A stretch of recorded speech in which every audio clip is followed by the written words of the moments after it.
नमस्कार मित्रांनो, तुम्हा सर्वांचं माझ्या YouTube चॅनलवर पुन्हा एकदा खूप खूप आणि मनापासून स्वागत आहे। आजच्या व्हिडिओमध्ये आपण बघूया राज्यातील या कर्मचाऱ्यांसाठी मोठी बातमी, सुधारित आश्वासित प्रगती योजना लागू। व्हिडिओला सुरुवात करण्याअगोदर तुम्हाला एक विनंती, चॅनलवर पहिल्यांदाच भेट देत असाल तर चॅनलला सबस्क्राइब करा आणि व्हिडिओला एक लाईक करायला विसरू नका। चला तर मग सुरू करूया आजच्या व्हिडिओला। राज्यातील शिक्षकेतर कर्मचाऱ्यांसाठी एक महत्त्वपूर्ण आणि दिलासादायक निर्णय घेण्यात आलेला आहे। शालेय शिक्षण व क्रीडा विभाग मार्फत दिनांक सुधारित आश्वासित प्रगती योजना लागू करण्याबाबत शासन निर्णय जारी करण्यात आलेला आहे।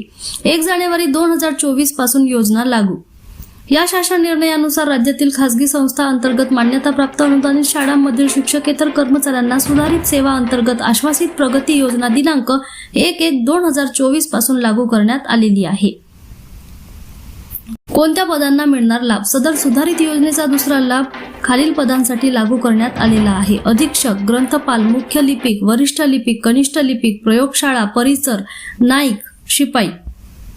सुधारित वेतन श्रेणी तक्ता, पद, विद्यमान वेतन श्रेणी, सुधारित वेतन श्रेणी। अधीक्षक लेवल 6 लेवल 7, ग्रंथपाल लेवल 6 लेवल 7, मुख्य लिपिक लेवल 5 लेवल 6, वरिष्ठ लिपिक लेवल 4 लेवल 5, कनिष्ठ लिपिक लेवल 2 लेवल 4, प्रयोगशाळा परिसर level 1 level 2, Naik level 1 level 2, शिपाई लेवल 1 लेवल 2।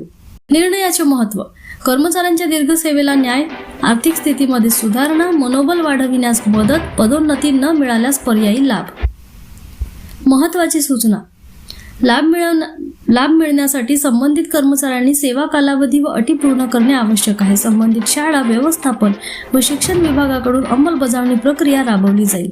सुधारित आश्वासित प्रगती योजना हा निर्णय शिक्षकेतर कर्मचाऱ्यांसाठी अत्यंत फायदेशीर ठरणार आहे। यामुळे अनेक वर्षे पदोन्नतीपासून वंचित राहिलेल्या कर्मचाऱ्यांना आता आर्थिक आणि पदसंबंधित लाभ मिळण्याचा मार्ग मोकळा झालेला आहे। पुन्हा भेटू एका नवीन अपडेटसह, तोपर्यंत धन्यवाद।